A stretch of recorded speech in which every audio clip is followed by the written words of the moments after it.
Hold on.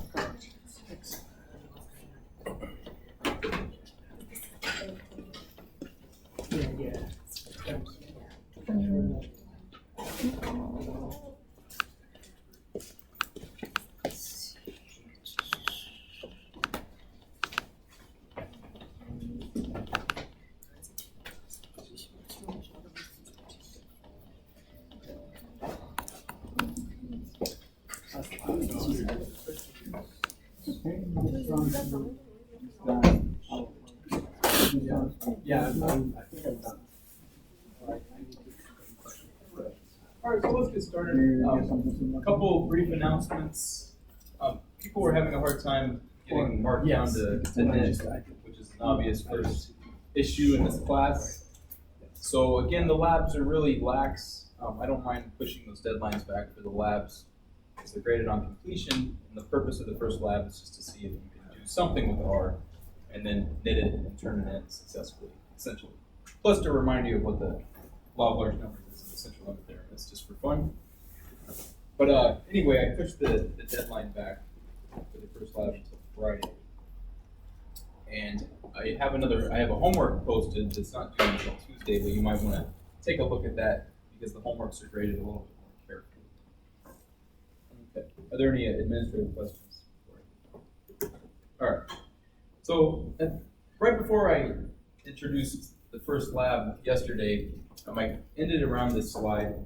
This is a pretty good place to start because what this represents is filtering, which is among the I guess subset of what we call subsetting. So subsetting incorporates many different components in R. There's different packages to do subsetting.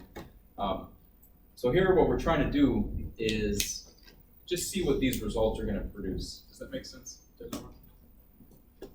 So let's see if we can answer these questions without looking ahead in the slides too much. So recall, you can name columns in a matrix. This is not a data frame, this is a matrix. So the first one, we're taking the matrix C, right? And we're extracting only the second column from that. Does that make sense? And then we're inputting that back into the matrix Z. So what do you think this is going to produce? This is confusing though. We actually never went over in this exact case. Does it just put out one? So it's going to put out rows. It's going to put out two rows actually. But which rows are they? So the zeros and ones, they're not treated as logicals when you input them directly into the matrix. They're treated as an index. But there is no 0th row. So it's actually going to show the first row twice. Does that make sense? But that's really confusing because you might intuitively think that it would treat a 1 and a 0 as a true and false, and it would go down the line and take 1, not 2, and a 3. Does that make sense? But that's not the case. Okay, so anyway, look at the second one now. So the first one, my bad, to go back to the first one, that's a matrix, right? The output's a matrix. The second one, we're taking the first column of Z, and we're looking at which elements are not equal to 1. So is this going to be, what's this going to output? Is it going to output a matrix or a vector? And what are in the entries of that matrix or vector? It's a vector of logicals. Does that make sense? Corresponding to wherever the first column of this matrix does not equal 1. Okay? And then this one, we're just going to nest this logical statement. So that should be what? False, true, true. Does that make sense? This is false, true, true. And we're going to put that in here. And we only want the third column, but then we want to take false, true, true of only the third column. So it's going to be 2 elements, 16 and 25. Does that make sense? So that's kind of basic, but it trains you to kind of think towards how the order of operations are specifically. And we can validate this just by running the code, obviously. So again, the first one produces this first row twice, and there's no 0th row because those are indexes. The second one produces the vector false, true, true, and the third one uses that same vector false, true, true to extract just those elements of the third column.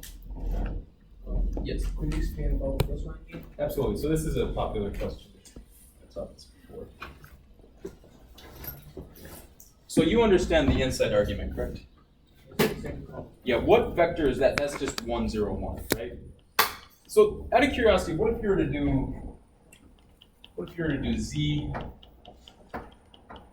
and then you were to do, let's say, C of 1, 2, 3. What would that produce?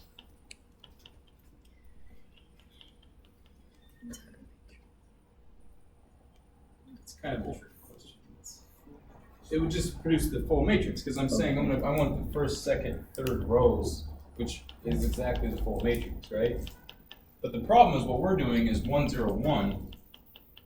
So what it's going to do is take the first row, nothing, first row. That's how it works. What if you put like a 4 in there? And that would give you an error. So that's a good question too, because 0 is defined in terms of indexing, 4 is not for this specific matrix. So it will produce an error if you do a 4, but it doesn't produce an error if you do a 0. So 0 just returns nothing. Yeah. Anything else would cause an error. Yes, that's beyond the scope of the number of rows. Does that make sense? Yeah. So that's how R works.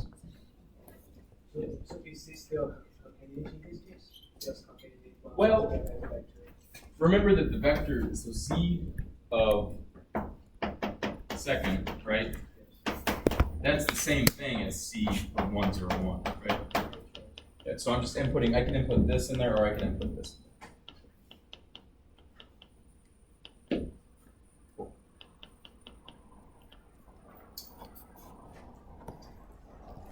Okay, so this is a brief discussion on NA null values, then we'll do another brief discussion on lists, and that'll conclude the first set of slides, and I have another set posted on Canvas that I posted in the last 30 minutes or something. So let's discuss what an NA is, and this is very important in statistics, obviously, because it's a very common notion to have missing data, right? You're doing an experiment, and the person doesn't show up to the study, whatever it is, right? So NA indicates a missing value in a data set. That's traditionally what we want to use for R, okay? Null, on the other hand, it's a value that doesn't exist. So that can be confusing if you haven't had much experience with programming languages, but null is empty, as opposed to NA actually has a placeholder. Does that make sense? So again, null is a value that doesn't exist and is often returned by expressions and functions whose value is undefined. So, if you try to input a value that doesn't exist in a function, it might return null, okay? But just to kind of get your head wrapped around this, look at the length function when you have a NA and you have a null. That describes it perfectly, okay? There's a placeholder for NA, but there is not a placeholder for null because it's an empty value.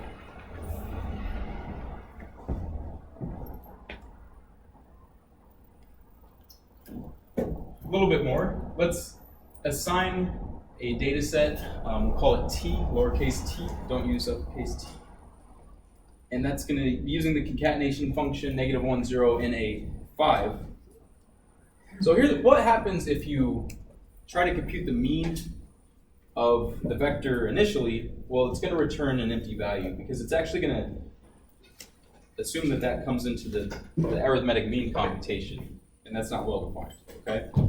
So this is so important. I promise you'll see this again in your future if you keep doing whatever research with R or other courses with R. You need to figure out what to do with missing values, right? If you're not going to try to interpolate them, you need to just remove them, right? So all the rows that have missing values, then you can run a regression or run a mean or whatever it is. So often common R functions have another option that's trim the NA values, and that's what we're doing with na.rm. That's NA trim equals true. Does that make sense? Okay. However, you can see that if you compute the mean, when there's a null value in there, it doesn't actually impact the mean as it did originally. Okay? Yes. How would a null value get into your data? Let's say you were writing a loop and a function was operating on another data set, and for each iteration, maybe it was working, but on one particular iteration, that function didn't work. And it outputted a null value instead of like 2 or whatever the value is. So it's more like you're not collecting data and say it's a null. It's more a consequence of a program you wrote. But the NA is a consequence of collecting data. Right. Does that make sense? Yeah. So, yes, please.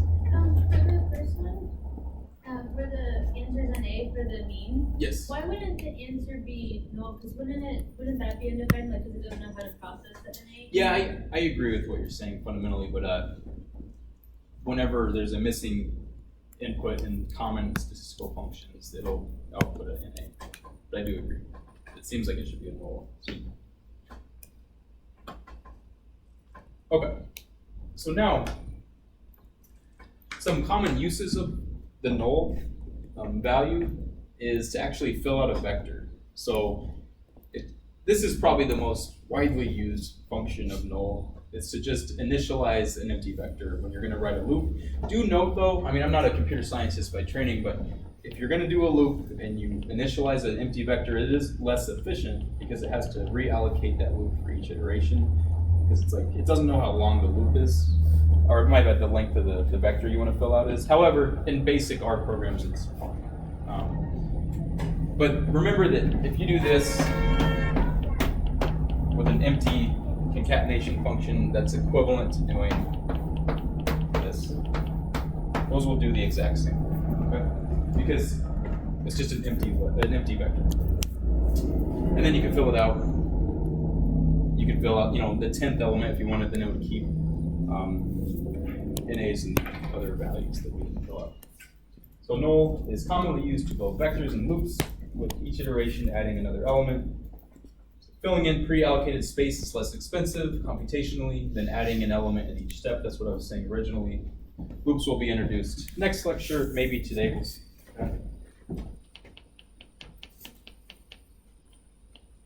So here's a note on lists. Now here's the idea. Lists, we don't focus heavily on lists, but you have to know what they are. Just because we often like to use lists as outputs of a function. So let's motivate this. A vector or a matrix all have to have the same mode, right? Same with an array. But then the next natural extension off that would be a data frame. We haven't talked about data frames yet, so I'm skipping data frames for a moment. But remember, a data frame, that's regular data sets that you see in statistics where you have something like gender, and then you have age, whatever, right? Where I want to be able to have character strings here, and I want to be able to have numeric quantities here, right? Point being, this has a rectangular matrix format, but these have different modes, okay? What a list does is it even generalizes that idea. You don't have to have even the same object. So you can store a linear model in one element of a list, and then store a summary output in another element of a list, and then store a vector in another element. So it allows you to create an array as in the English language array of values that don't have the same mode nor even an object. Does that make sense? So it does actually become useful because when you write a function in R, you might want to store all these different characteristics of the data set. Okay? So the way you create a list is use the function list, and it's good habits to name each object. So it's you can assign, my.list equals list, etc. But the first, for example, in a linear model maybe you created, you might want to store the residuals, so you would store the first thing to be named the residuals, the next thing would be the coefficients, I don't know. Point being, it's good to name these objects. You're not required to, it will still work. And then we'll show you a basic example using this silly data set where we look at energy expenditure on fat-free body mass. Same example we did with simple linear regression last class. So obviously a data set has many characteristics that we could look at. Recall from last class that we computed the summary statistics of this data set, and then we also computed the line of best fits coefficients, okay? So why not store the whole data set as one element of the list, store the summary values for X as another element, summary values of Y for another element, and then the final element is going to be, how about the coefficients for the estimated regression line. But notice these are all different. Does that make sense? Different objects, okay? So the way you do this, it's super easy. I'll call it body fat with an underscore. First thing, let's call it variable underscore data, and let's just let it be the data. Does that make sense? Second thing, summary underscore X, that's sum X. I defined that on the previous slide. Summary Y, and then line of best fit underscore est is the estimated values. So are there questions on this? Does that make sense, what I just accomplished? So now what we want to be able to do is extract elements, right? So it's analogous to vectors. Typically in lists you use double brackets as compared to a single bracket, or you could use a $sign. And you may have seen these things before when you're dealing with data frames. You can only use the $sign if you named your elements. So extract an individual component, let's say C. You call the name of the list and then $sign C, okay? The name of the list, double brackets, I, meaning it's the ith component of the list. That requires an index, or you can do double brackets with quotations, character string C. These are all going to accomplish the exact same thing. Does that make sense? So in relation to the previous example, remember, I'll go back one slide. Body fat was the name of our list. So if I extract the first element of my list, it's a matrix of my original data, okay? What's that? If I extract using different notation, right? I'm using that double bracket notation. Here I'm using $sign and I'm extracting the actual name of that quantity. So those are the two coefficients of the line of best fit that we computed last class. And the third thing, I'm inputting the name of the summary of X inside brackets. Voila. Okay? All right. They're all you have students. Yes, but sometimes you can't, if you didn't actually name these things inside the list, then it doesn't know to extract quotations, whatever. Does that make sense? Like if you don't have a name for it, then you can't put anything in there, right? So you need to so it's good habits to maybe name your list initially. You don't have to. What if you're writing a loop and storing 10,000 different linear models, right? You're not going to name each one necessarily. So it just depends on your task. Okay. There's a little bit of recommended reading. If you're rusty on matrices and linear algebra, I think you can click on this on your computer and it'll take you to a link. Otherwise, just reference. You can almost Google any linear algebra basic concepts. We didn't go into extreme depth, obviously, so just know matrix multiplication is different than multiplying scalars and things like that. The first bullet, some of the references from the syllabus. Okay. But the slides are pretty much complete for this class.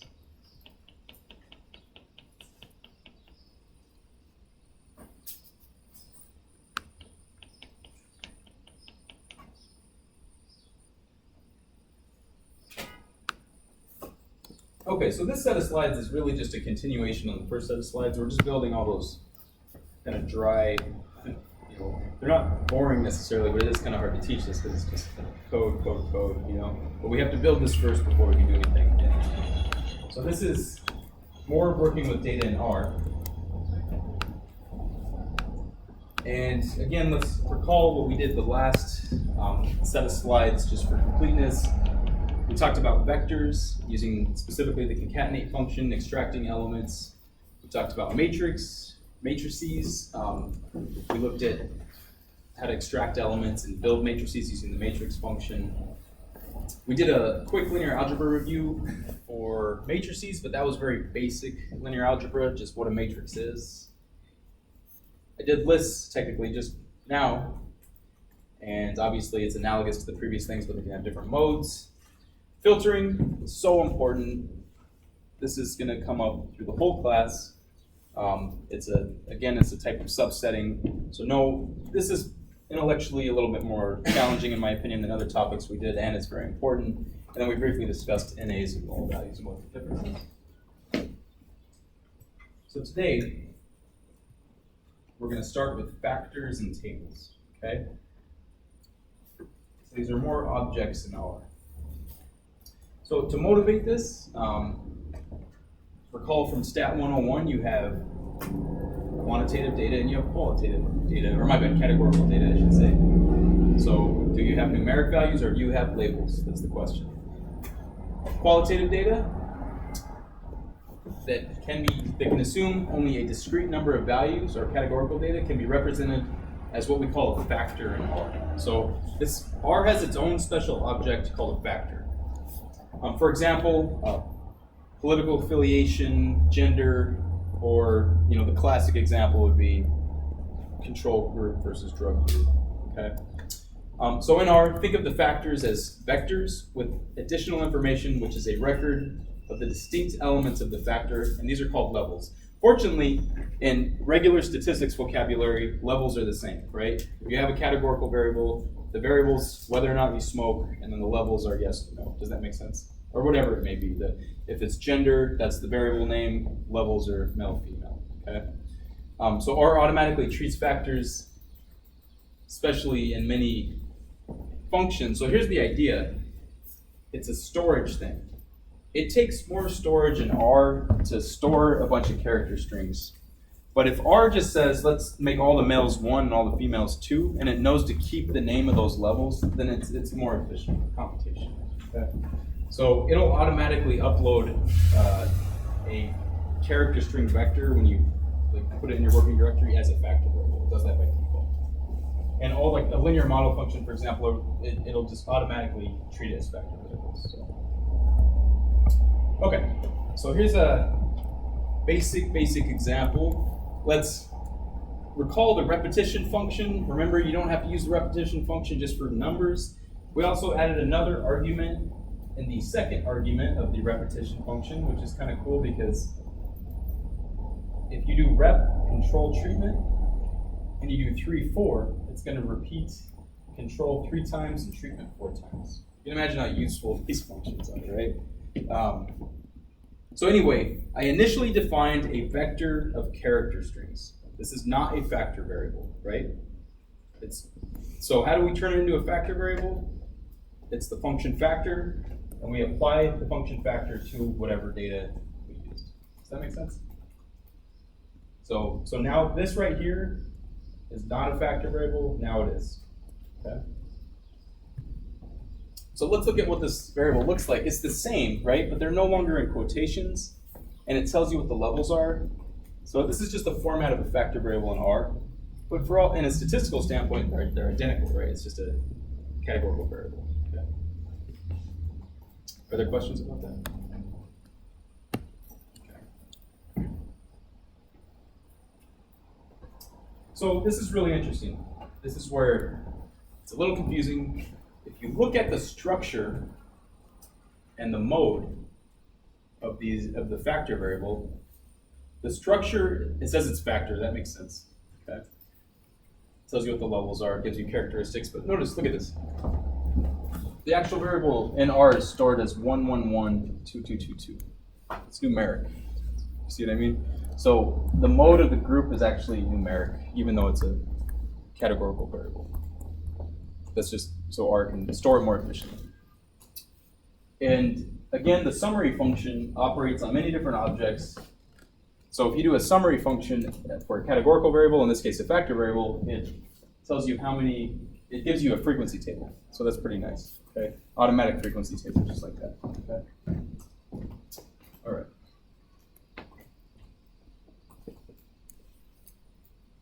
So let's discuss some special functions, and the split function is going to come up periodically in this class because it's part of this, not to get too far ahead of myself, but there's this model called the split apply combine model, which is really useful for dealing with big data, the buzzword big data.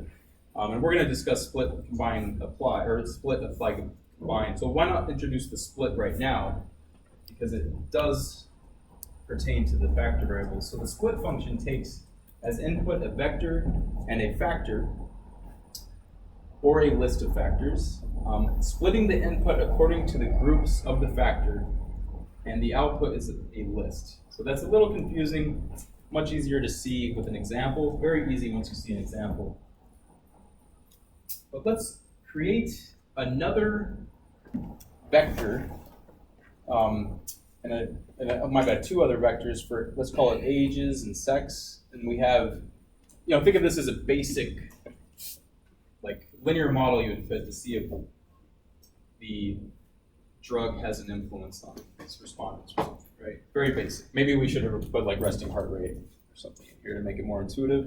Point being, now we can actually look at a data set here. These have the same length as the one above. And let's see if we can split this intelligently. So if we split ages, okay, by list, group, comma, sex, then you get, it tells you how many, or what cases, specifically the exact cases of ages that fall in each group. Does that make sense? So it's a fairly easy example. There's hardly any cases to look at. But this is very subtle. I had to talk about lists before we could even understand this example, because the output is a list. Does that make sense? Because, so how do you extract, what if you only want the control ages for male? We would have to do a $ at the end of that with this right here, control.m, and it would just give you those two values. So this output is a list because they have different lengths. You could not possibly put this in a matrix, right? So, but they're not different objects necessarily. They're all numeric vectors. Still, it's a list. Okay. Next function, another very useful function, and fortunately really easy to use, is the table function. And the table function can be used to produce contingency tables in R. Again, we're talking about categorical data. How do you summarize categorical data? Contingency tables, right? So if you have that single group variable and you apply table on group, it's going to give you the same thing that the summary function did, actually. It's going to give you control and treatment, tell you how many of those cases fell on each of those levels. So that's not extremely interesting, but you can apply table to one variable by itself. A more useful component of table is to include more variables. So let's try table with two different variables. And this is the contingency table for looking at the number of cases that are in sex and group together. Notice these are not like quantitative measurements, these are counts, right? Does that make sense? These are the number of cases. So it's not like one is a piece of the data set. It's just there's one case that corresponds to female control. You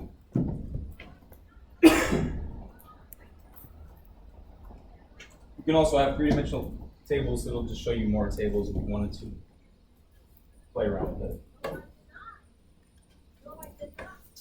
Okay. What did you write in the code to make that distinction? So under control, there's one female and two male.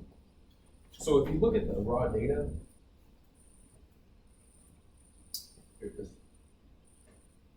you see the way the raw data was displayed was more of like this format, and you can physically see that control, control, control corresponds to two males and one female. That's it. Yeah. I know it gets confusing.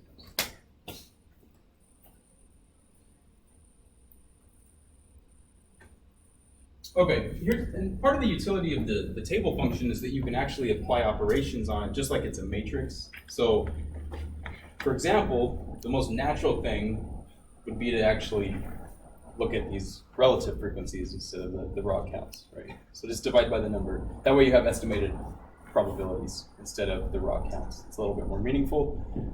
But above, you can also extract just control out of that table. Does that make sense? So, the point being, just like a matrix, if you have these columns or these elements of the table, name something you can extract from it, okay? So all of these ideas kind of tie together. So this shouldn't be a big surprise. The operations that we applied on other objects are also applied to tables. Okay. And you can also notice I rounded this as well, right? I haven't talked about the round function. Obviously, you know it exists in every language, but you can apply the round to each element of the table. Okay. Very nice. Okay, so now let's talk about data frames. So this is really important. Fortunately, it's really easy. We'll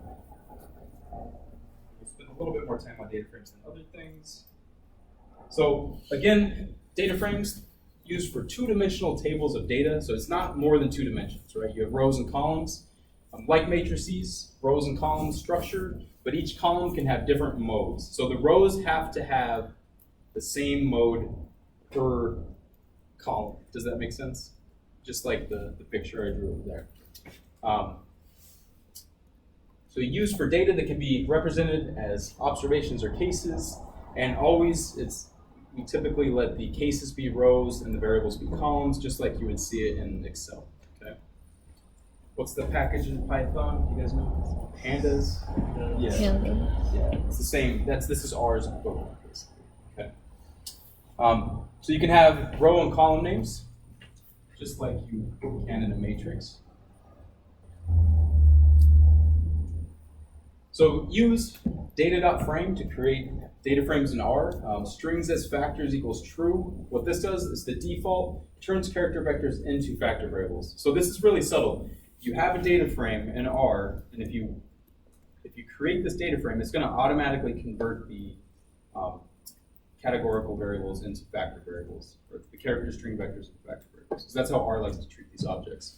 You can bypass that by doing strings as factors equals false if you wanted, for some reason, if you want to do that, okay? So really basic example, let's define the names John, Jill, Jacob, Jenny. Let's do year as being 1124. Grade, another character string, B, A plus, B minus A. And then use the data frame function. Notice that these are the names of the actual columns now, okay? Strings as factors equals false means it's going to maintain the structure of the original variables. So they're going to currently be character strings, not factor variables. Yes, please. Before you had like the 3 sets of vectors, why would you ever do that instead of making it a data frame? That's a good question. I guess fundamentally you're not saving much code if you're doing one line because you still would have to do name equals this vector. Right. Do you know what I mean? I don't know, maybe I'm just confusing this, but it seems like if you're entering data, right, like you wouldn't know to order everything perfectly to have 3 separate vectors. Right. Okay, I agree. So maybe enter, like in practice, maybe use an Excel spreadsheet to enter the data, and then save it as a comment delimited file and upload it as a data frame in R to do the actual statistical analysis. You know what I mean? Like this wondering. Okay. This almost is going to cause issues if you were to enter it like that. This is more purely just for teaching how to construct a data frame from basic variables. But I do agree. Okay. So if you look at this, now it is displayed in a rectangular fashion, and it has all the characteristics we talked about earlier. You can apply the dimension function on it. It has 4 rows and 3 columns, etc. Okay. All right. Let's look at the structure of this. This is pretty cool because it's going to tell you the structure of each variable. The first variable name is a character string. Remember, we maintained the original structure because it's not a factor variable, okay? Because we did that argument in the data frame function. Year is numeric, and grade is character. Summary, again, the summary function acts on every different object in R. In this case, a data frame, it's going to tell you what the summary values are for each variable. Notice for character variables, it gives you the length and it tells you what the class and mode is. For numeric variables, it gives you the statistical 5-number summary plus the b. Okay.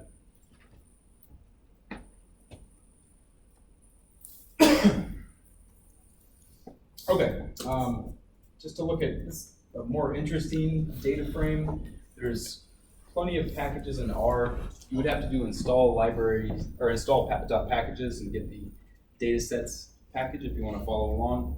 And when you initialize the library, then states is going to be, it's going to have all these different variables, and we can just use the data frame with state.x77 region equals state.region, an abbreviation, just to get an idea of what it looks like. This isn't that meaningful. You almost got the same amount of information on the previous example. I'm just showing you obviously can be extended to more interesting examples. We're going to revisit this specific data set later in the semester when we start talking about merging data frames together and databases. Okay, back to the simple guy. So what's important about this? I know this seems really trivial, but let's just bear with me for a moment. We have to do filtering in data frames. That's really the main thing. You need to get rid of, or you only want to look at people who are older than 50, or you only want to look at a certain gender, or whatever it is. Does that make sense? So you need to apply all those logical filtering techniques that we learned for vectors and matrices only to a data frame. So to start this basic process, first notice that you can use indexing in a data frame just like it's a matrix. So this is going to extract rows 3 and 4. Voila, that's it. Does that make sense? You can obviously extract columns as well in the same format. You could call upon the name of the columns as well. So how do you extract a specific column of the data frame? I've had students spend so much time in the regression course that have little experience with R trying to figure this one step out. They spend like an hour of their life trying to figure out this one simple step. To extract a single column of a data frame, since it's a list technically, that's a data frame is technically a list with different modes, just use $. That's it. Okay? But you don't have to use that notation. You could also use the bracket notation, just like a matrix. So if we want to extract just grade, that's it. Okay? Because we named that column grade.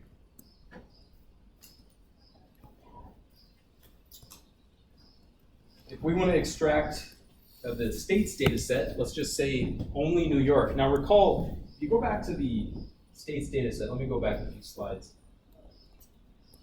It's in alphabetical order, but realize this is not, the first column of this data frame is not actually it doesn't have a name. Does that make sense? The rows correspond to the states. So these are the name of the rows, that's what they are, right? Point being, if you want to extract a specific row out of the states data frame, you do it in exactly the same manner as you would extract a column. So here, I want the row that's specifically New York, and it gives me all those characteristics of New York. Okay? All right.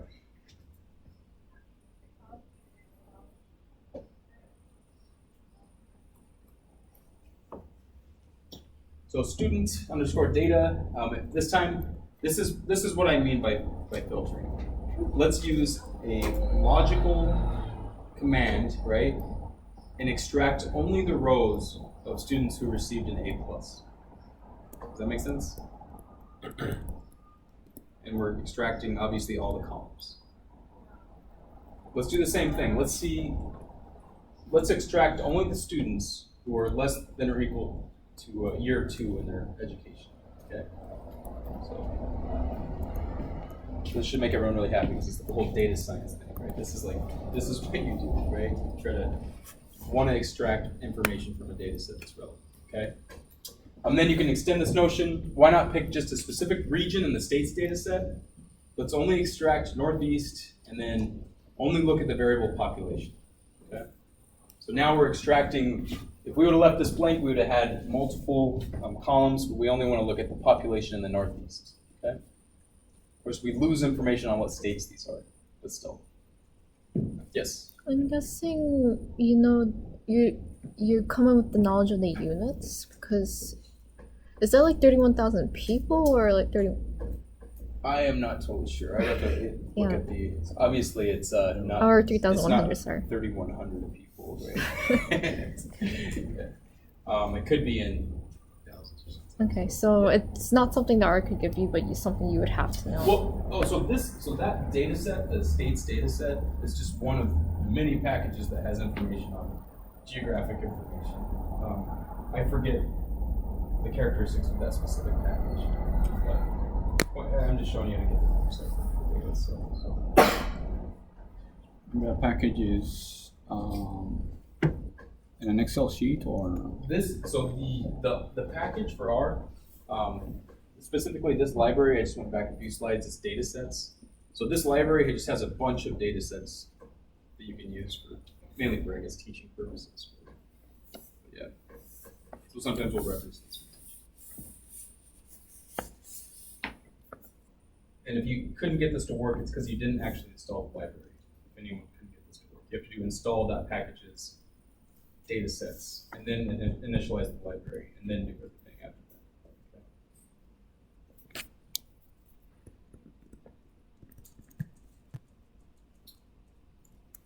Okay. To tie this back into operations similar to a matrix, again, we can append a new column or row on this data frame, and you could either do R-bind or C-bind depending on your action. So if we want to just append a new person to this data frame, then we're going to use R-bind because it's row bind, right? If we wanted to make a brand new column, I don't know what it would be regarding this data set, then you would use C-bind. Does that make sense? So there's an example of R-bind, adding Bobby to the simple data frame we were playing around with. And how about add their school as another variable, right? So let's assume all of these students go to Columbia. So you can just assign, this is really, really, really important, by the way. It's very subtle. Let's go back one slide. Notice that the data frame does not have the column Columbia, or school. It doesn't have the column school at the moment, right? But all you have to do is use the notation $school and assign it something, and then it names it. It adds that on automatically. So it appends that automatically. Does that make sense? Very useful, okay? So note that this construction would not work with a matrix because you can't really use that $sign notation in a matrix. And you can add a new component to an already existing data frame without like redefining the variable initially, okay?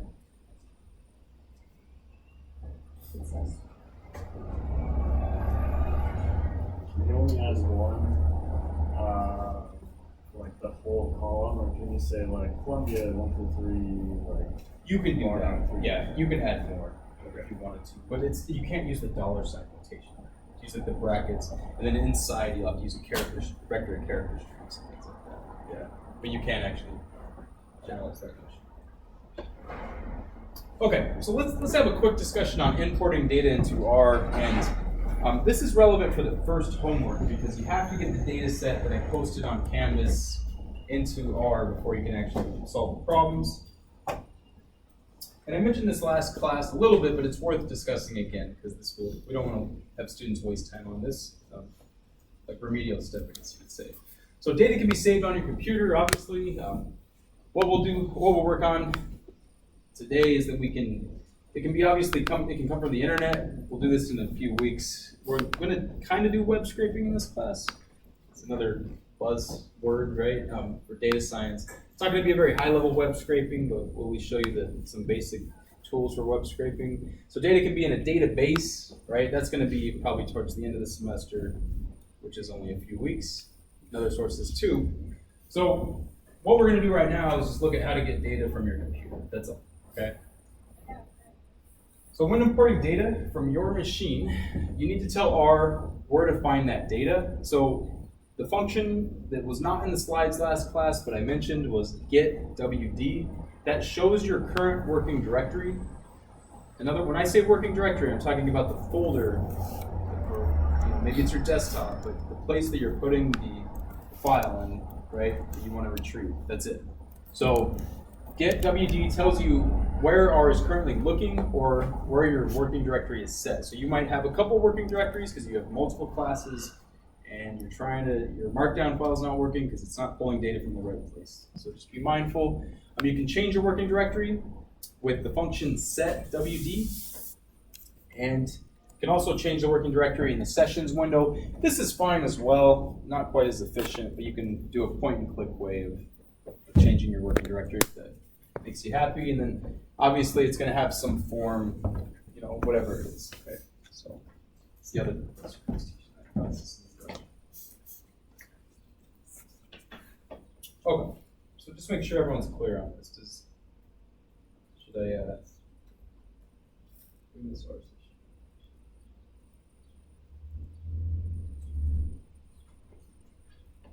So for example, this is the code for today, the full script. Okay, I haven't got to this example yet, but there's a function called scan, and I'll visit this in the slides. If I run this, it gives me an error. Why is that? This is what everyone's going to experience probably at some point really quickly when they start the homework. So there's the honorcode.txt file that's in the module for today's lecture. So if you open up the module and you want to follow along on your laptop, take that honorcode.txt file, put it in the folder that you're going to be actually running this full script on. Does that make sense? So currently it's not in the correct directory. That's why it doesn't exist. There's no such file in the directory. So if we were to look at getWD, that's the current directory. I want to set my working directory. I'm just going to put the data on my desktop.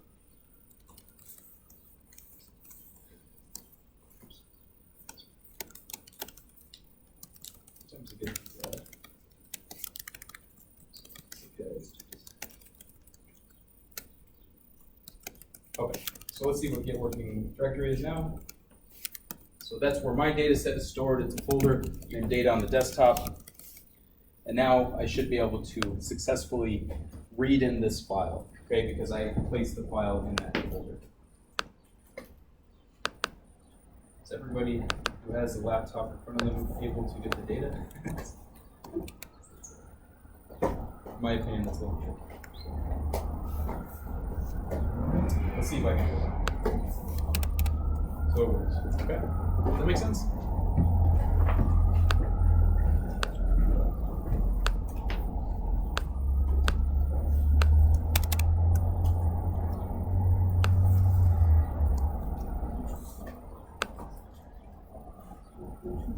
Okay, so often we work with data from a spreadsheet, meaning it's formatted in a rectangular grid like Excel.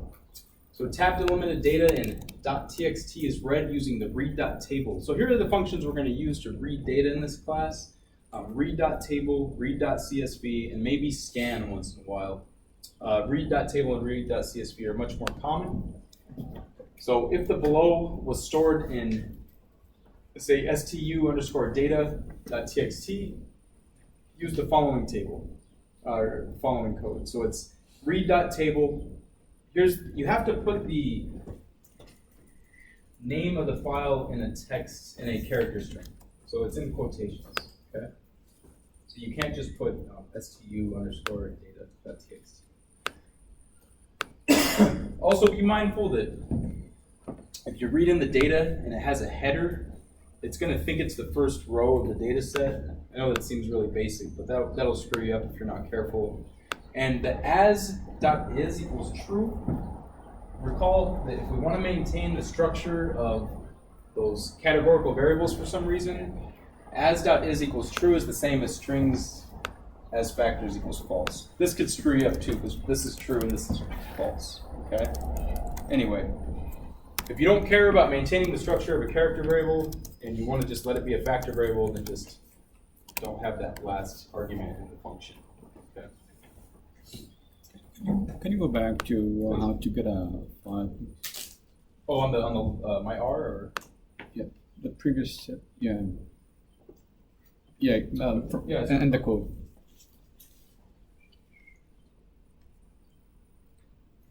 Right here? And you place the data on the desktop. Okay, so what I did is, when I went to Canvas, it's really hard to see this. So here's the actual file, honorcode.txt. But that file you can download from Canvas, and I copied and pasted this file into my data. I have a bunch of data. Does that make sense?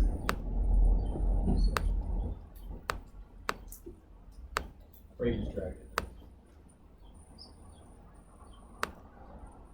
Point being, this is my working directory. And in the R file, that's the correct path for that directory. Is it possible to get it from where it was before? Yes, it is. If you have a data set that comes directly from a URL, you could just put the URL in the quotations. Absolutely. But sometimes it gets a little iffy on Canvas because the login information and things like that. But if you were to, like, if the website itself, like some authors post their data sets on websites, if you can do that directly as well. I do that. So yeah. So the code, what equal sign and the meaning marks, what does that stand for? Okay, so let me revisit that question. So we're going to actually go over the honor code example, but it basically, scan is a more general form of a read.csv and read.table. So it just tells you kind of like the delimiter that you want to scan the document by. So.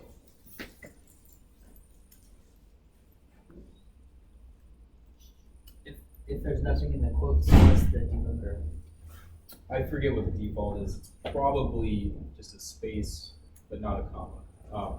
That would be the same as if it did what equals like a space in the quotes? Yeah, that's the question. Like, and let's actually just answer that question by looking at the help menu. I just did it, it read the same number of items. What did it say? It read the same number of items, so I think it's the same. Okay, all right, yeah. So that's kind of redundant, actually. But what if you had a reason to change that?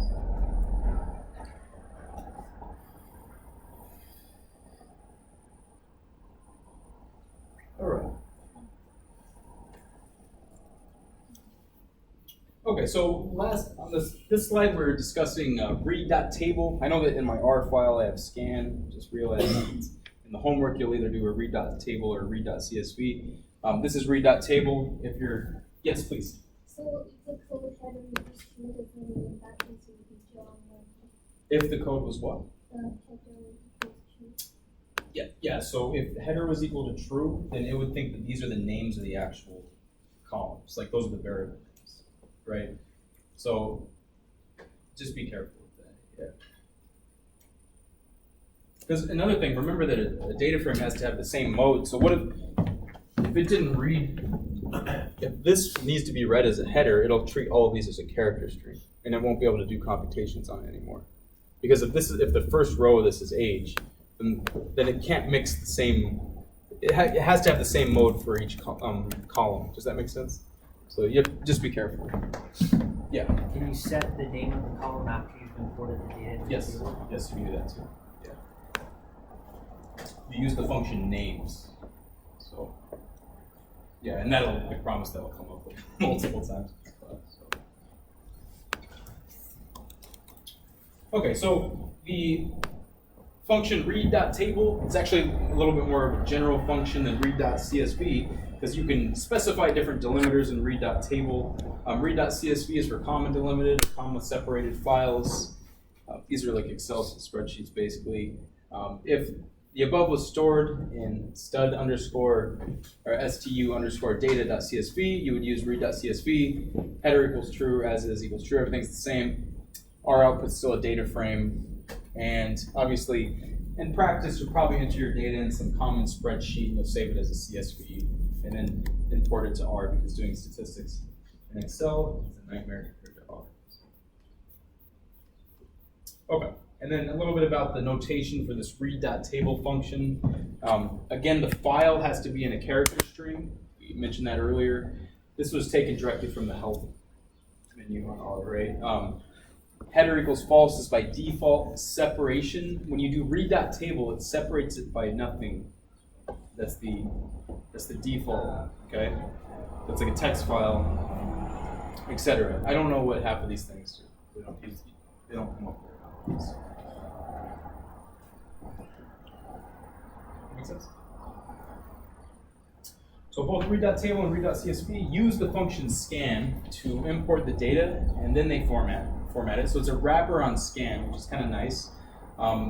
Sometimes we want to use scan out, right? So the scan output is a vector whose elements form the file separated by white space. That's what scan is, okay? And that's what we're going to play with for a moment on this honor code example. So here is the honor code. The file honorcode.txt contains Columbia University's honor code. Obviously keeps going for a while. And if you want to follow along, make sure that honor code file is in your directory. And here we go. So we're going to scan this file in, okay? And let's look at the first 20 elements. I don't know if we've mentioned the function head yet. I don't remember. This is one of the most useful functions ever, okay? So what is head doing? It's looking at the first 20 either elements or rows of a data frame, okay? So, all right, let me ask you guys a question. Did anybody upload a file onto Canvas that was like 400 pages long for the first lab? Because that happens sometimes. I hope you didn't do that. So on the first lab, I'm having you simulate like, 10,000 random normal draws, right? If you want to look at those, just do the head, look at the first 6 or something. Does that make sense? Don't look at the full 10,000, okay? So re-download, or re-upload that file before Friday if that happens. That's a really common mistake, or surprisingly enough, even if you're not admitting to it. So the point being, if you have a data frame and you just want to get a feel of what it looks like, do the head of that data frame. The default is 6. You can do as many as you want. 20 in this case, we're looking at the first 20 words in the honor code. We can look at the structure. This originally, since we applied that, or since this originally comes from the scan function, it looks like it's a character string that was not converted to a factor. So by default, R expects the input of scan to be numeric data. The argument what equals quotation tells R that our data is a vector of character values. That's what it does. My bad. So what equals quotation tells R that our data is a vector of character values. Okay. I forgot that. Yes. I think these steps not to distract, but That's okay. do you have to set your working directory each tab you open? No, you should be able to set, like if you have the same R session going, and you have multiple tabs for different R files, you should just have one working directory working right now. Yeah. Which can screw you up. So. Okay, a little bit about cleaning data. So things to look for, or things to look out for when you're importing data in R. So is the first row a header? I mentioned that before, but that'll screw you up. What about the first column? R interprets words separated by a space as 2 separate values. So this messes up the number of elements per line in your data set.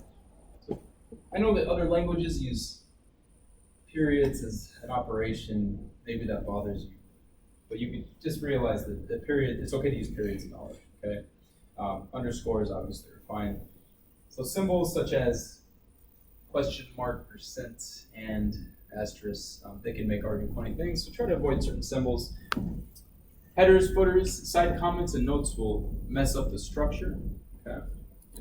That's in the raw data, obviously. Okay, your text file has those things in there. How are missing values indicated? Notice that we're saying missing values are NA in this class. Often people use like 999 or n.a. Okay, so there are ways to fix that. We'll go over that in this class, but just be mindful. Yes, please. Can you only fix the first header or first word for the columns? Like let's say there's a big data set. First one is like one race, next one is another race, so on and so forth. Oh, I see what you're saying. And then it shows all like the states data or something like that we were looking at before, but I don't think you put it into one. There is a way, yeah. Maybe a little too much for a second, but yeah, of course there's a way to. Okay, so exporting data. So often we want to export a matrix or data frame into a file on our machine. This is actually very useful as well, even though we don't talk about it that much in this class. What if you did a simulation and you created a data set or something, and then you want to keep it, then you put the file, use write table instead of read table to store it on your working directory. Does that make sense? So you create your own data frame or your own CSV file or your own text file based on some result that you simulated in R. Okay. So I've used this multiple times in the past. Note that the default for both call names equals true and row names is equal to true. So that's the default. So be mindful. So again, read table and then write table. Yes. So if we use write table, does that replace the origin table? Oh, this okay. It just if you named it the same thing, then it would. Does that make sense? So it's going to go to your working directory, and if you called it something else, it would just have another text file in there. So think of. I'm trying to think of something tangible. Maybe you appended a bunch of columns on your original data frame, and you want to store that. Then you would keep it as the same name because then it would replace the old one. But maybe you didn't want to keep it as the same name, then you'd have to. Yes, please. So table it writes as a TXT file. Yep. Did you? You might have mentioned this, but can you read in a table and then write it to a CSV or? Yes, you can. Just with the common logic for using those two functions. Yeah, absolutely. So that's kind of a slick way to convert it if you wanted to, right? Kind of slick. Okay, so let's do this example. This example is going to have multiple facets. It's more code related. We're going to introduce the notion of a function before we go into more details about what functions are in R. And it relates to that honor code example. So textual data mining is commonly studied in machine learning.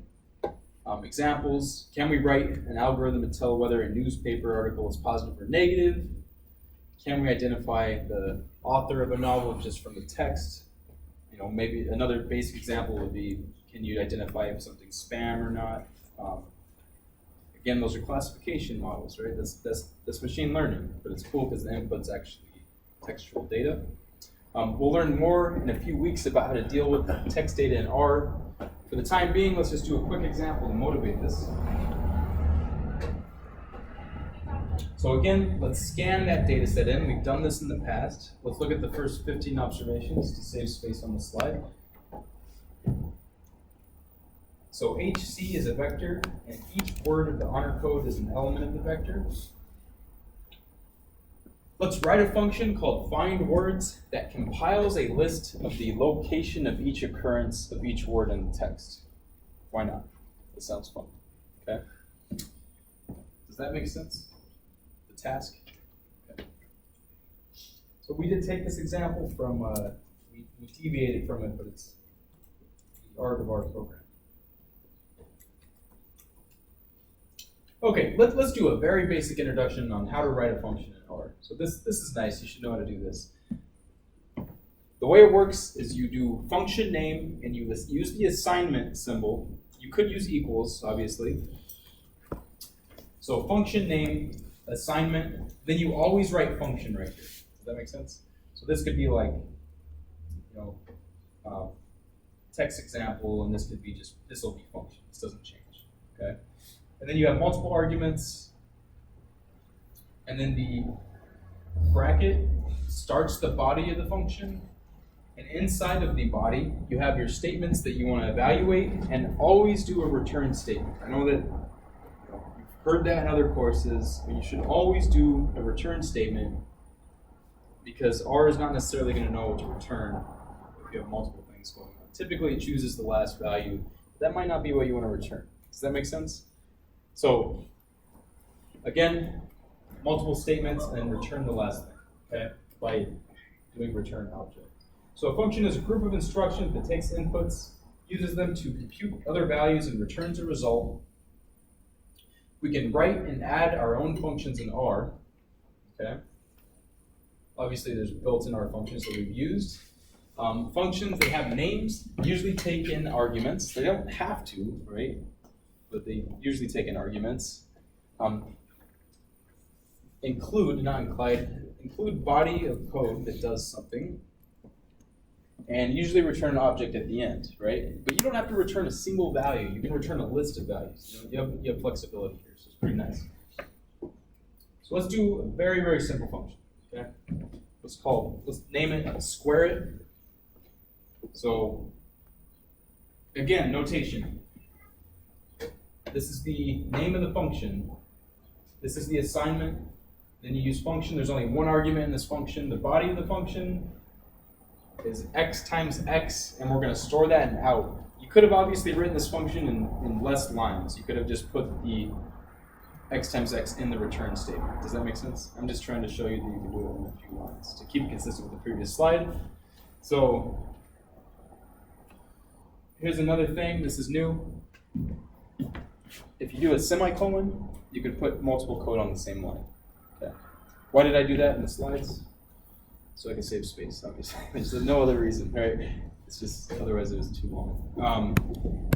Let's try square it with 3 different numbers, and this squares the numbers. Does that make sense? So any questions about writing a function notation? Because then we're going to make this a little bit more complicated text.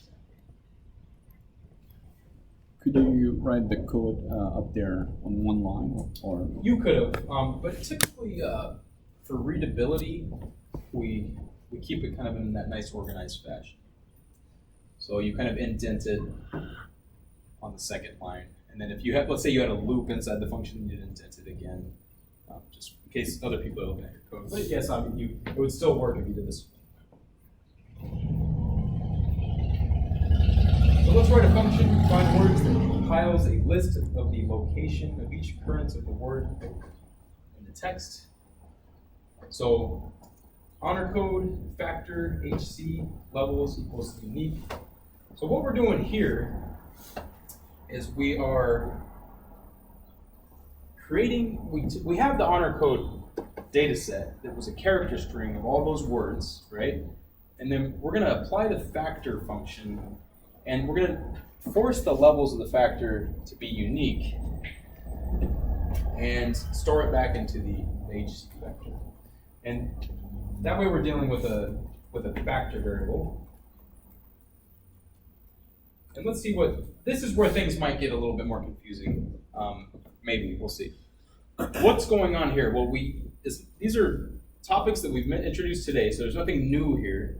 I've used the split function earlier today. Okay, it might be hard to remember what it was doing.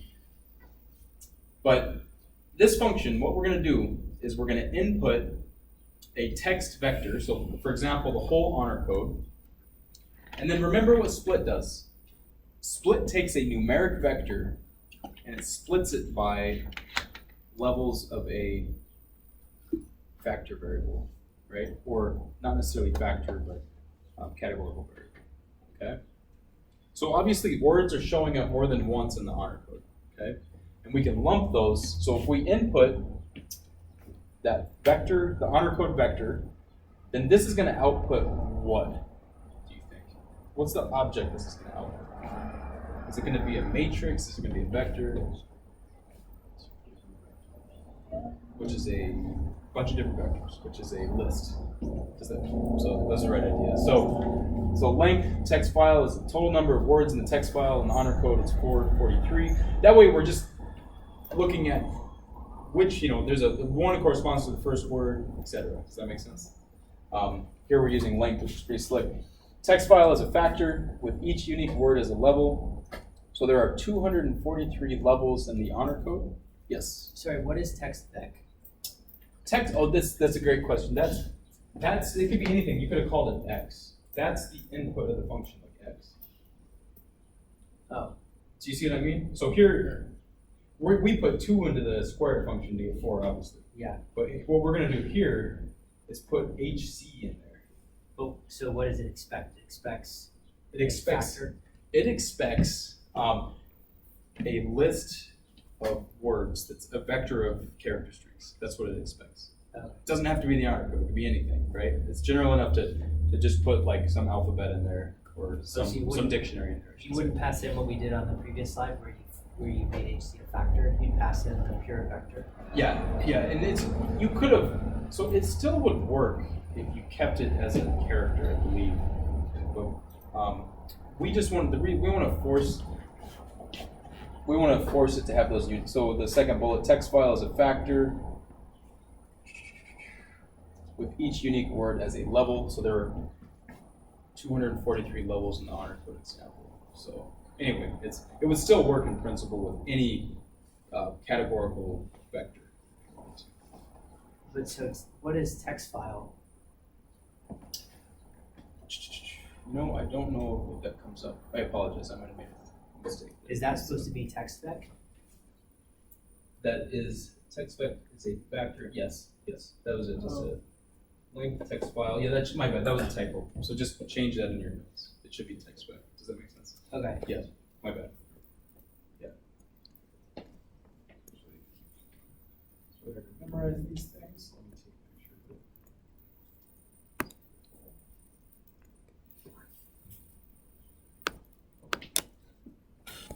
All right.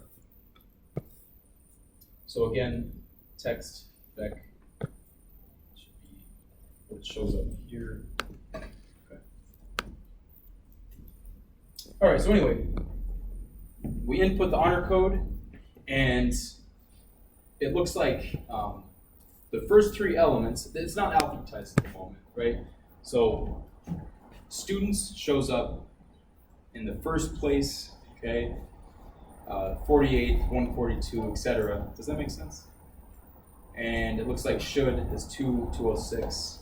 So this is a list. This is outputting a list. Each element of the list has a different name corresponding to each word, and they're all vectors of different lengths, which makes sense. Okay. So note that the find words returns a list.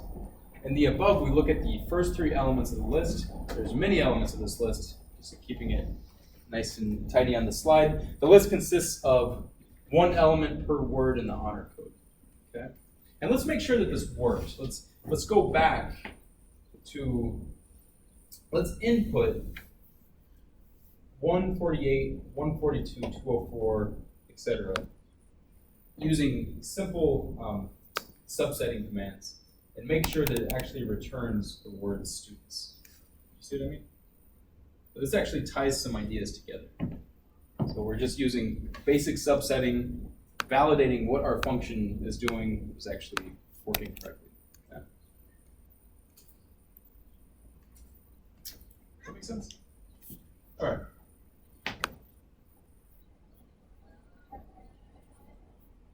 So must we use a list? How about a matrix or a data frame? We kind of have to use a list, right? Because they're different lengths.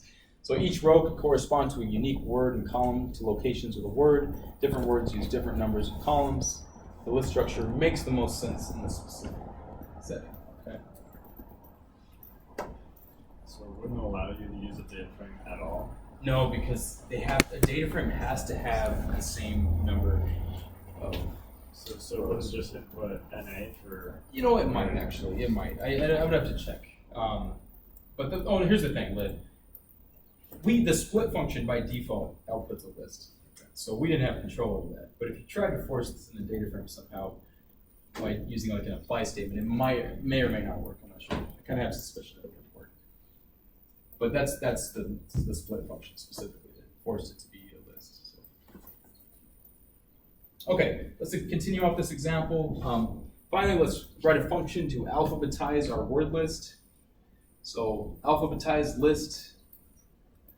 I'm just introducing more R functions and having you write another function here. So you input word list. So that's what we just did previously.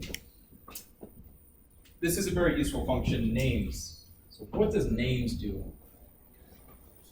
What names does is it gives you the names of each either column in a data frame, or it gives you the names of all those list of each list element in our list. Does that make sense?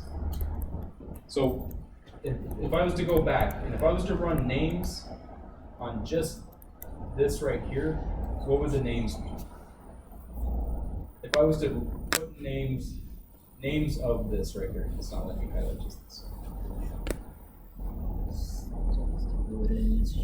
It would be those three names. It would be students, should, and be. Does that make sense? That's what names is doing. But that becomes really useful because it shows up all the time. So first what we're doing in this function is we're taking names of the word list, and then we're going to sort the names just using the sort function. There's obviously a sort function in R. This is not a computer science class, so I'm not going to have you write a sort function, right? You're just going to use the sort function. So now they're in alphabetical order, and then return the word list with square brackets sorted. Does that make sense? So I'm using basic indexing or basic subsetting there. And I could have written this in another line or not. I did that on purpose just to show you that why not put that statement in the return function, okay? So break this function apart and run it line by line just on your own. Just make sure you understand what's going on here, right?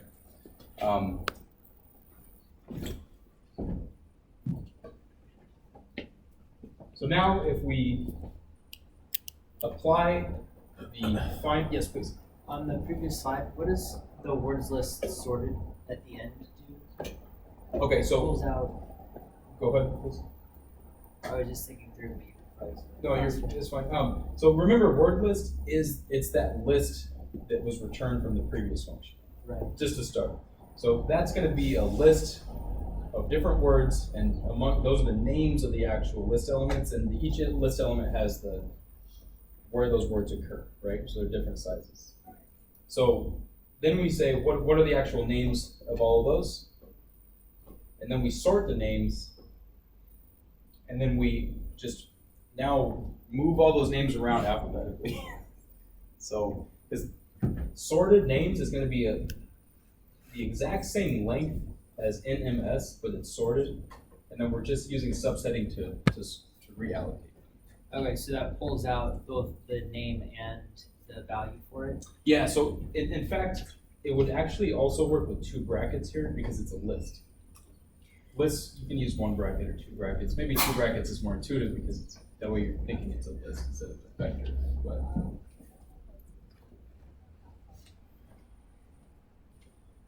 okay, and so that works, right? That's nice.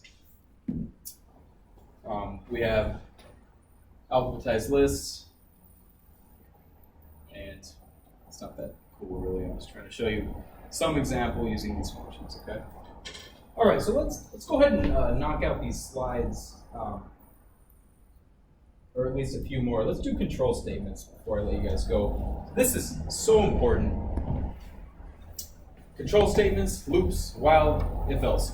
Ideally, what we want to do is teach you how to write a loop in R and then teach you how to do the same task not writing a loop. That's the goal, okay? But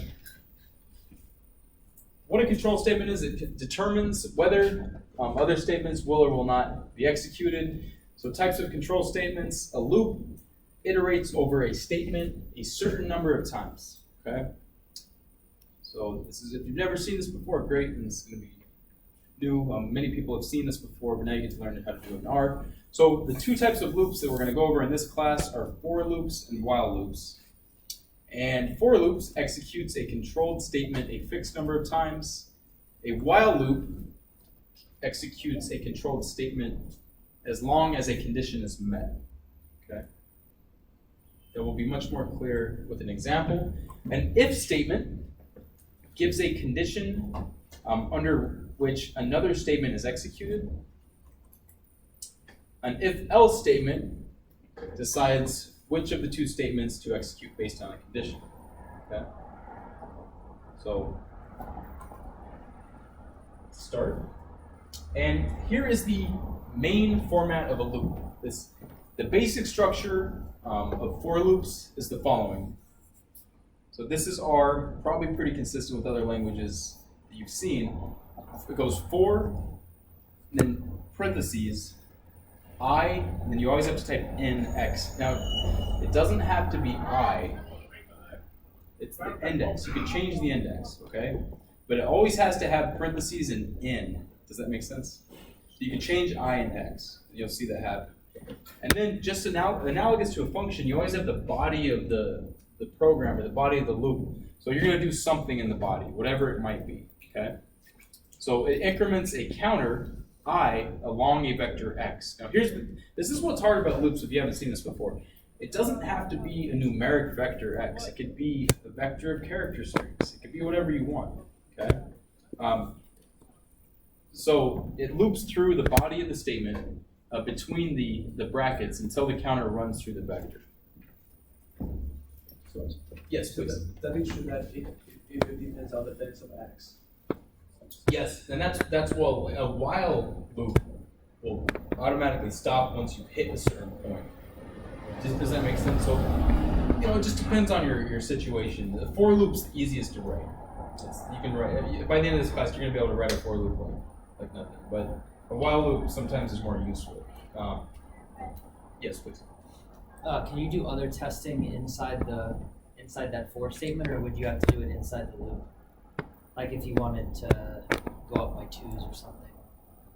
Oh, you could typically you could do it a couple different ways. Like you could define a vector of odd numbers or something, or even numbers if you wanted to go up by 2s. And that would be X, or you could just define a vector of integers, and then on the next line, turn those into even numbers. There's a lot of flexibility of how to do it. Yes? So it is true that for the for loop, it doesn't matter what elements the X has. The I just take the values at different components in Yes. the vector and go through that. Yes, but it's going to start with the first element of the vector, and then go to the second element, but they don't have to be numbers. Does that make sense? Yeah, so only the length matters. The length, and then, and you can't have like a missing value or something in there, right? Like, you have to be careful about that. So this is how it works, is one iteration of the loop for each component of X, with I taking on the values of X in each iteration. This is a nice little demonstration though. So the first iteration of the loop, I is going to equal X brackets 1. That's how it works. So if it's a character string, it could be like that state, right? Maybe it's all the states. So that's the first state, right? The most intuitive form of a loop is just to, let this X actually be 1 to 10 or something like that, and it's just 1 through 10, but it doesn't have to be, okay? So let's do a really basic example. So our numeric vector X is 5, 12, negative 3, and if you apply the for statement, it doesn't have to be I. You could have changed it to any index you want. It could be a whole word, you know what I mean? So I in X, and then you're just going to print I squared. Does that make sense? We haven't stored anything though here. Like typically in a loop you want to store something or accomplish some task. We just printed 3 numbers. That's all we did. Okay. So before I move on, is this clear? Okay. For people who have programmed before, this is very easy. But for people who haven't, it might be. Why do we have 2 pluses? So plus and then. That's a good question. This is what ran after I put it in the console. So I didn't type the plus in. Like if you look at the full script,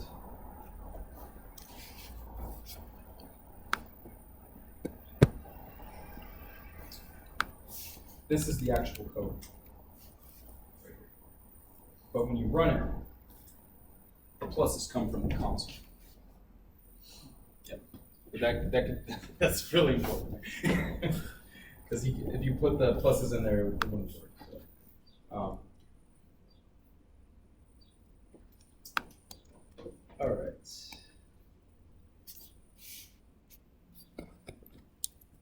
So just to break this down relative to the previous slide, first iteration, the first element of the loop is or the vector is 5, right? So I is going to equal 5 for iteration 1, print 25, okay? Go all the way down, do that process. Is that clear? All right. More about for loops. The body of a for loop can contain other for loops. This is called nesting or other control statements. It's generally bad practice to nest loops. You gotta get the job done once. It's not the end of the world, you know. But try to avoid nesting loops if possible. You can loop over any kind of vector regardless of the mode. That's what I was saying earlier. It doesn't have to just be numeric quantities. For example, loop over file names to be scanned into R. So this is pretty slick, right? This is where, like, one of the nice applications I've seen of this is in a web scraping sense. You could loop over a bunch of URLs and extract data from the internet by using the read files, right? And maybe, you know, have some sophisticated programs that's getting the information you want. And that's a loop, right? That's cool. So, so the basic structure of while loops, it's very similar, but it's instead of for, it's while, and the condition itself is going to be some logical condition. Again, you do something, this increments the controlled statement as long as the condition is true, okay? So this will be, yes, please. Do you have a question? Oh, yeah, what does it mean? Okay. So we'll hold off on that because I think it might be clear. The example is going to make this super clear. So the condition must be a single value, logical value, true or false. It could be a vector of values, for example. Note that this could loop forever, because if you never hit your condition, it could just go on forever. You'll have to stop the program. Okay, so that's why it requires a little bit more thought to program a while loop. Here's a great example. Notice that I'm being a little sloppy here, kind of on purpose, just to show you there's different ways to do it. You could have put the brackets on here, but I decided not to. Does that make sense? It'll still work. Okay, but what's going on here? I'm saying while I is less than or equal to 10, let's just add I plus 4 for each iteration. Does that make sense? I'm not printing it, right? But I didn't put it in square brackets, or squiggly braces, doesn't matter. But you have to initialize it, otherwise it doesn't make any sense, right? So you had to start this loop by doing I is equal to 1, or I is equal to something. It doesn't matter what we started it at, but otherwise it won't work, right? So if I was equal to 11, it wouldn't run anything. Does that make sense? But let's see what happens here. It's 13, it's a single value, right? If you run the loop itself, it's not going to show anything. Go to R real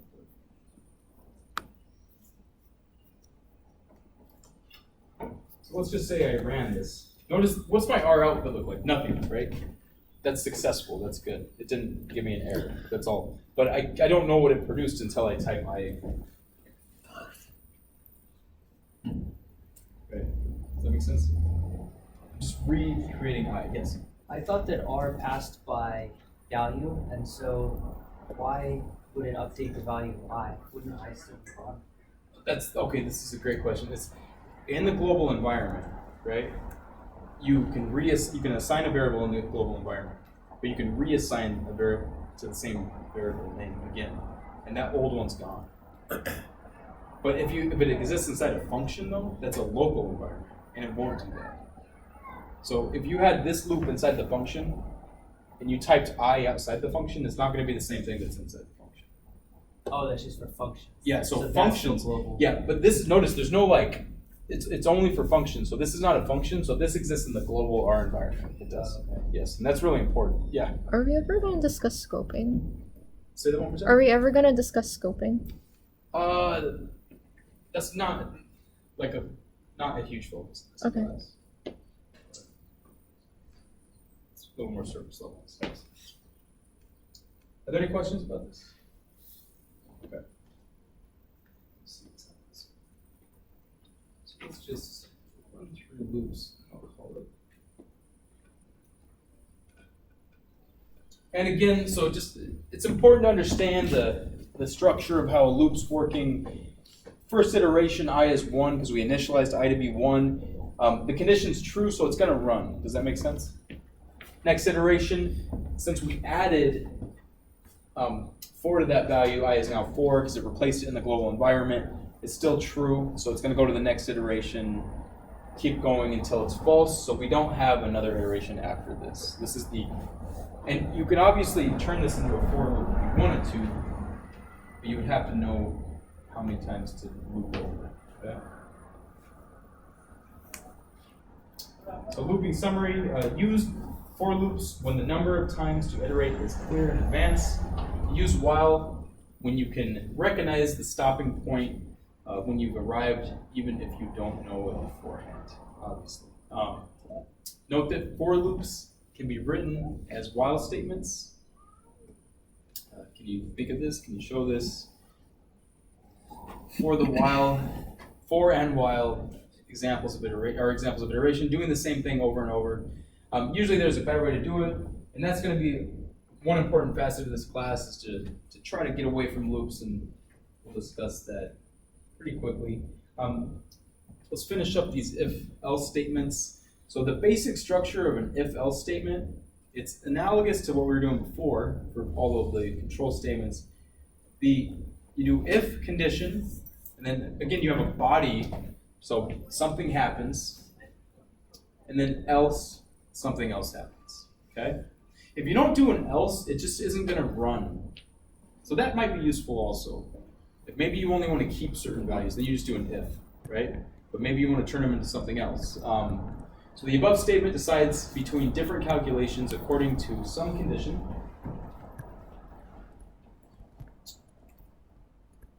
So the else clause is optional, which would mean the condition is false if nothing is executed, okay? So you don't have to do else, but that might be required. Again, the condition must be provided a single logical value. This is subtle. This screws students up. They try to put a vector of logicals in an if-else.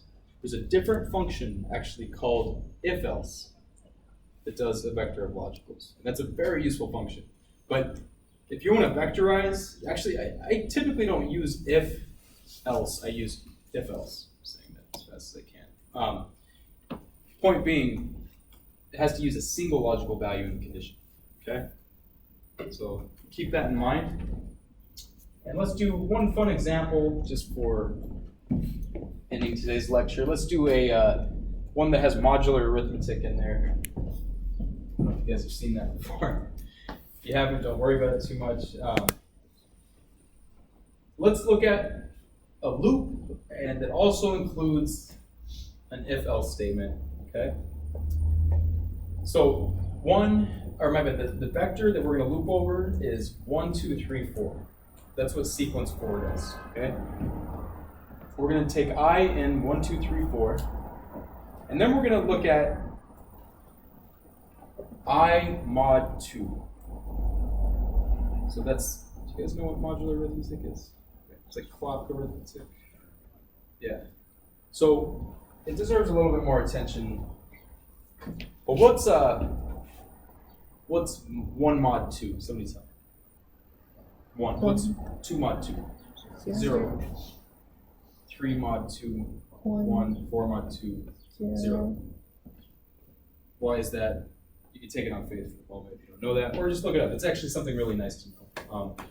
And I'll mention it more next class. But then we're just going to have it print log of I. Why not? It's totally arbitrary. If it is essentially even, that's what we're saying. And if it's odd, just print odd. Okay? So this is combining a if statement and else statement inside a for loop. So what we're doing is we're nesting controlled statements. This won't be very slow because we're not nesting a loop. It's not like a loop inside a for loop. Yes, please. Is it true that the content in the else will be executed even only if the condition is false? If the first condition is false, yes, that is true. So I think in this case the else should be necessary. If without else. Well, okay, if you didn't have an else, it just wouldn't print 2 of these lines. It wouldn't have any, it would just be 2 lines. Does that make sense? So we just want to print something for the odd cases. Maybe it's different from other languages. Probably, yeah. And again, just be mindful over how this is working And I think I'll call it for today. So what we'll do next class is vectorized operations. I'm going to do a little